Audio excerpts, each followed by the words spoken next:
lifted. Yo, it's Mike Sick here with Bonnie Godiva to my right. She just smashed the High Off Life freestyle. Thank you. And since you're in town, I think it's only right that we chop it up a little bit and catch up, you know? Definitely. First, I guess, tell us about yourself a little bit. Where you're from, all that good stuff. Yonkers, New York. Okay. I've been rapping I started actually at the end of 2012. Okay. And I wasn't doing music. I was just battling other than doing poetry and writing other things. I had a published book. I've always had a published book. I don't bring it up too much. Prior to 2012, you had a published book? I was about 15 when I published this book. Oh, sick. So What's it called? It's a kid's book, and don't laugh, but it's called On My Boring Toes. That's dope. I gotta laugh at that, but it's cute though. You sold me. Like, yeah. What's it about? Talk about it. I wrote it when I was about 6. My mom kept it for some reason. I wrote it. I drew the pictures like an actual book. Wow. And it was about a story about a young girl at home, and she just didn't know what to do, so she kept getting in trouble type thing. And then she got like suddenly nail polish all over the place because she decided to do her pedicure and manicure herself. And then it's about her getting in trouble, but her dad coming home and then kind of relieving the trouble and showing her positive ways to get in trouble. If that makes sense. Okay. It's amazing what you can accomplish when you don't limit yourself. Like, you know, with that, to have the mind of a child, you know what I'm saying? You don't limit yourself. You write a whole book, words and pictures at the age of 6, and then it's published at 15. That's amazing. So fast forward 2012. Why'd you started getting into the music like that? To be honest, I was actually in corporate America, so it was definitely like a feeling of I have something other that I want to do and be doing. And I knew it was creative, but I wasn't sure what. I didn't think it would be battle rap by far. I thought it would be more into film. I do film and pilots as well. I thought it'd be more in that direction. I did like music and poetry, but I wasn't really into it as much. So kind of fast forward into me meeting somebody named Dollar Bill, who I bring up when I talk about why I started. Yeah. So Dollar Bill told me, set up a battle for me. Because I used to like just rap on the corner with, my friends type shit.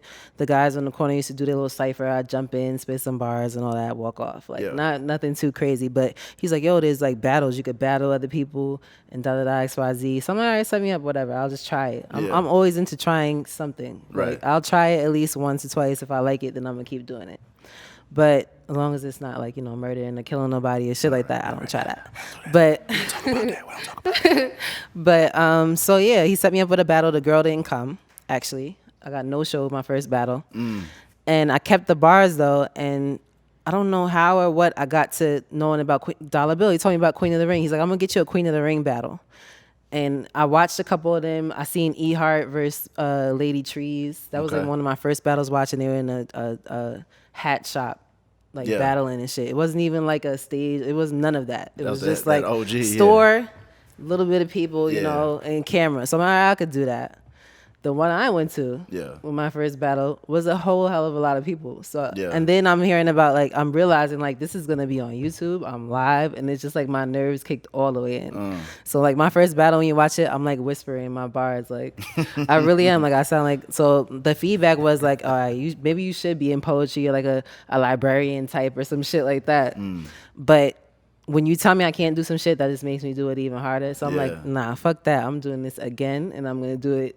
I'm going to keep doing it so I know I could do it because I know I could beat these bitches. That was the first thing on my mind. I know I could beat these bitches. Yeah. So now I got to show them I could, because they trying to front. So I kept coming back. I kept doing it. And then I really started killing bitches. So that was just it. For sure. Then I started getting paid, and then it's trips, and then it's celebrities. And it's like, oh, shit. Do you feel like you was as far as the timeline of women in battle rap, do you feel like you were an early adopter and you caught a wave, and do you think it's harder now for women to get on? It's definitely harder now, but it wasn't easy for my class by far. Right. You had to have something that made you stand out in my class. You couldn't just, and there was no way to fake it. There's no way, that's why certain situations I had to, I had to freestyle battle. I had to, because if you really as talented as you say you are, you could do it whenever.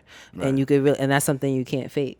So that element is still there. If you come in and you really have that it factor, you don't have to do as much as people who don't or who are building it up. Right. But it is harder because it's a hell of a lot more people now. Right. But right. I'm just not going to say we had it easy, because sure. I definitely did not have it easy. I had to make my own lane personally, and that's just what I did, because that's what I do. I'm used to that. For sure. Were there any, I know the hate was, and the haters and the naysayers was fueling your pen, fueling your fire. Mm-hmm. Was there ever a humbling moment, like when, you was maybe in your pocket, in your bag, knowing that your pen was sharp, or anything that was humbling that made you say, okay, let me step it up even more. Let me go harder. Let me go this way. Let me go that way. I can't really say that, because everything makes me feel like that. After everything I do, even after this freestyle I just did, I'm like, yo, I gotta do better than that. Personally, to me, I always have good shit, but I'm always thinking about progressing. Yeah, you're never comfortable. So exactly. So I would say I try to be humble every day. Like, I don't really have too many extra humbling moments, because I always try to be humble so I can get to the next level. Got you. So I want to ask you about your music, but before I ask you about that, give me a wild story, a crazy story, a fun night. Maybe you went to, you was out of town, or wherever battle rap brought you. Give me a story from that one of those trips. I'm trying to think of one that does not involve illegal shit. So give me a minute. We stayed wild, crazy, in like, all right, music industry, battle industry. Battle in a battle realm, whatever. It doesn't have to be wild and crazy. Okay, just a memory. My first time last year battled in London the first time. And I battled this dude, Respect BA, and it was cool. The battle was cool, but they had a freestyle battle, like 2-on-2. So I randomly and weirdly hooked up with Mickey Worthless, and he's hella cool though. He's hella cool, but it was just a crazy experience, because he's so like comedic and out of the box, and I'm so like laid back and ridiculing but serious type. Yeah. So I just remember being in the battle like, what the fuck am I doing? Like, what are we doing? But everybody was laughing. It was just like comedic. And I was like, this shit is fun. Did they film that, or that was after That was the actually show? filmed. It's actually filmed. So I remember that as like being a really high fun moment. Yeah. Like just being in that battle and us just battling these two random guys. I didn't even know who these people were. Like, I was just like, all right, I'm really just doing shit now. Yeah, it's always. I feel like it's always like that. You get out of an event, a battle event, somebody's battling somebody outside, and they just roasting each other. That'd be the highlight for me. Yeah. Another crazy moment. Hold on. Never ride with Pat. Stay in the Uber. Oh, wow. That's another thing. That's another thing. What happened? It was like 4 of us in the Uber, and we all were coming back for an event. But everybody was like, you have your adrenaline, and then you drinking and smoking. You get a certain type of high just from battling, and then you're boosting that high. So everybody that won is feeling good. Right. I'm feeling good. Pat Stay's feeling good. Like I don't even remember who the other people were in the car, but I just remember like Pat Stay being in the front with the driver and like just talking his fucking ear off. I was like, yo, what is he talking to this guy about? And he battling him, he's in his ear and shit. Like, and he's telling him about battle, the event. He's for real. No, he was really like directing him, like everything. I'm like, yo, what is he doing? And then as soon as thanks God, because as soon as it's like he just snapped and he's like, you know what? And I don't even like Uber drivers. He said something like that. He was like, I don't even like Uber drivers. Or something that was like real aggressive. And he just started looking at him, and we pulled right up at the same time. I'm like, yo, come on, we here, we out. Because like I was like, what?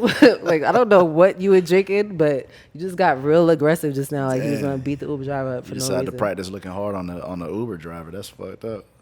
Damn. I don't want to say he discriminates against Uber drivers, but maybe he was just drunk.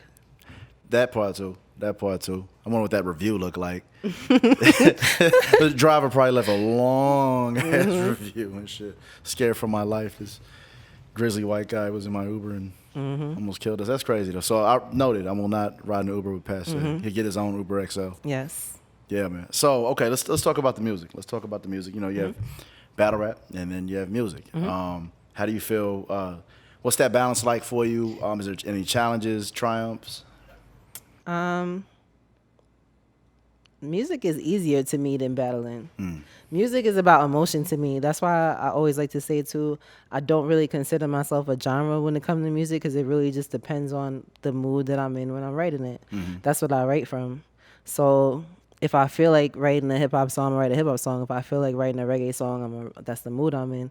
If I feel like writing a ballad that I actually might not do myself, that's the mood that I'm in. So music is just easy. It's natural to me to do music. Got you. So if you going off of the feeling with music, obviously that's totally different from when you're preparing for an opponent. Exactly.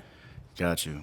And then you're also creating your own everything. When it comes to battling, your preparing is very limited, and you're creating your own everything. Like it's not a you create. How can I say it? When you have the melodies behind you, it's more feeling invoking than when you don't have melodies behind you. So that part as well too. Got you. That's what's up. So let's talk about the grind and the hustle of music and everything. I mean, you pulled up, no management, no security, came with the bag. You know what I'm saying? You do a lot of traveling, a lot of your own, closing your own deals, setting up your own deals. I definitely do. I've had experiences, and I still have actually 2 role managers at the moment. Oh, for sure. But I've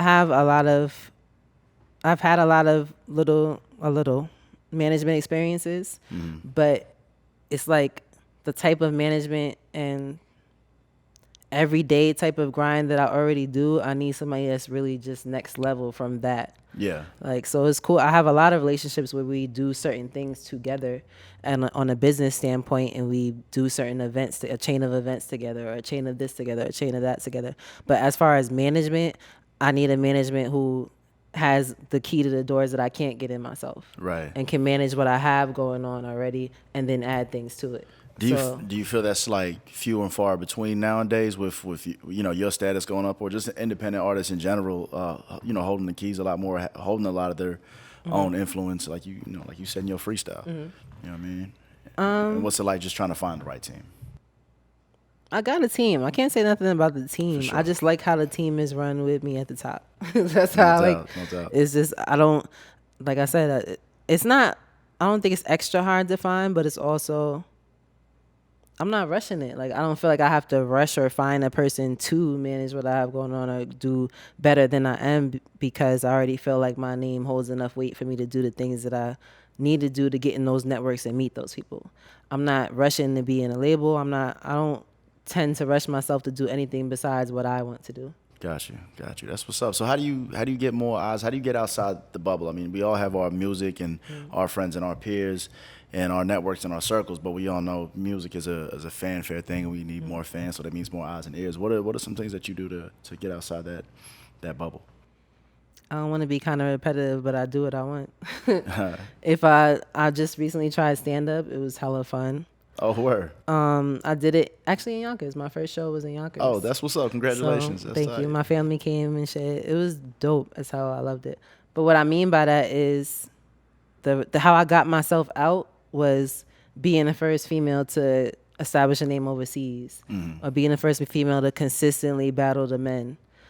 I did, in most of those situations, I was just doing what I wanted to do. I don't feel like waiting for this climb up that these girls' mentality have. I don't feel like just battling in New York, even though that's what's going on and that's what's popular then, because now it's different. Now everybody wants to battle everywhere. But when I was in my class coming up, it wasn't really, especially the girls, there was not too much battling other places. Yeah. So that's how I get my name out, really. And that's how I get the positions I've gotten, even down to wilding out. Just being aware, taking those steps, and making sure when I say I want to do something, I'm doing it. I'm not just saying it. Got you. What was wilding out like? It was fun. It was a lot of fun. It was kind of like always having to, it was a lot more actually freestyling than I thought it was going to be.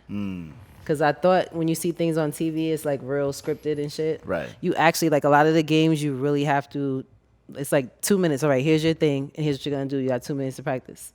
And if you bomb, like, you're getting pied. There's no, like, we're not rerunning the tape. Everything is just, you got to run through it. So that part kept you on your toes, but it was fun to me. It was fun to me to do it. Yeah, I'm sure, you're surrounded by a lot of family and people that your peers. Let's talk about that as well. I mean, with Nick putting on a lot of the battle rap guys like that, what is your consensus? If you can help shed some light. What is the consensus in general? Thoughts on Nick in the battle community and just introducing that whole the battle rap world to the masses. I think it's dope. It's just a different lane from what we do. It's a different lane from actual battle rapping, but it's cool that it's brought attention to it. I know certain people might feel like it's making it too PG or taking away from the essence of actual battle rap, but it's just creating a different kind of battle rap that appeals to all fans. Because it's dope to, I've always met adults that's like, oh, I watch this shit, da, da, da, blah, blah. But to have kids like, yo, I see you on TV, I saw you, but that's a different, like, they're not necessarily going to see me on YouTube cursing somebody out, hopefully. Right. But they might see me on Wildin' Out, and, you know, that boosts their confidence. And I it's cool to me just to have, especially, you know, little black and minority girls. Like, I just want them to know that they can actually do that shit. Got you. So has appearing on Wildin' Out, has that led to other opportunities or helped anybody else that's been on the show, battle rappers in particular? Yeah, definitely. Has it led to any other opportunities or checks? I mean, I don't know about has it helped other people, but it's helped me because, like I said, I know how to maneuver my shit, and it's about numbers. So it helped my numbers. It helped my resume. It helps my name to get through doors. So it definitely did help me. That's what's up. So, what are you using, like, you know, social media wise? What are you using to leverage, you know, your career to get more eyes, and you know, how are you using the tools that everybody has at their disposal to help you? I'm more so than I was before formulating a plan, because I didn't come in with a plan. Like I explained, I just jumped into it and was like, whatever. Like I tend to do with most things. I just jumped into battle rap. But now I'm formulating a plan that involves music, film, marketing, and paying, you know, and these are the type of people I have on my team, an actual PR person. Like, so having a PR person to me is almost like having a manager when I think about it too, because of the type of steps that and places that having me having that has gotten me. Yeah. So, I would just say I'm being more organized. Like, that's what's helping me get further, and still trying to get that, still trying to be organized while keeping that risky part that says do what I want, because that risky part that says do what I want got me a lot of things. So I'm trying to balance it out more in a smarter way. Work smarter, not harder. For sure. And that's what's cool about, like, Instagram. You can, like, try something, like, you know, a little piece, a little content piece, and then it's like, oh, people react to it, cool. Maybe I'll keep doing this. Or if they don't, all right, let me spit these bars tomorrow. I do this entrepreneur class, which I definitely need to bring up, in New York, and I've done it in Toronto, that teaches kids how to turn whatever their passion is into a business. And while also teaching how to negotiate what contracts are, how to sign a contract, starting a business, and then how to turn their own passion into a business. So that's what the course is about. So there's a lot of things you could do now. And when I do a part about making music, because I want to get towards every type of direction that kids may go. So whether they want to drive a car or do architecture or whatever, when I get to the part about making music, I always tell them there's parts that you have to think outside of the box with everything. Right. People think when you see rappers, you make music and that's where you make the money. That's not where you make most of the money from when you're an actual, you know, known musician. And case in point, look at people like Rihanna now. She's like, I'm done with music. If music was her number one, she wouldn't be done with that. Yeah. But now that she has actual merchandise, content contracts, other things she's acting, that music got her to a point where she got into the doors for other things, and then she started doing those other things. So I speak to the kids who are like, I just want to be a rapper and have the, you know, the cars and the girl. I'm like, listen, you want to be a rapper, but rapping is like 20% of what you're going to make your money out of. Now you got to figure out how you can live on your own and not have a job and XYZ, because if you really, really want to be a rapper, you got to maintain yourself. So what you going to do? You got to have another plan. You got to have content. You got to have merchandise. You got to have, if you know, kids like skits, you doing skits then. There's a lot of things now that wasn't around before that you could take advantage of. You can make money off your phone. But yeah, you got to have a plan. People get real one-sided about things, or get into, there's nothing wrong with it, but going to school, graduating, being an intern, and working for somebody else, personally, I don't see that as a life goal. Yeah. Like, I want to, all the way up to the graduating part, great, that's for you. But after that, live for you. Like, that's what I would want to do. So whatever you want to do, there's always now in this world a business that you could do on your own. For sure. So let's talk about, to close out, like, what can we expect in the next 6 months to a year, music-wise, just career-wise, with you? Any battles coming up, or any battles you look forward to seeing? I just did a battle with Coffee Brown in Queens. That was actually on a beat. So it kind of had me, I felt deja vu-ish, like practicing that and then doing the freestyle today. Oh, okay, yeah. I felt kind of deja vu-ish because that's the first time I've ever battled on a beat. And it was real like 8 Mile-ish, and I really like enjoyed that shit. Yeah.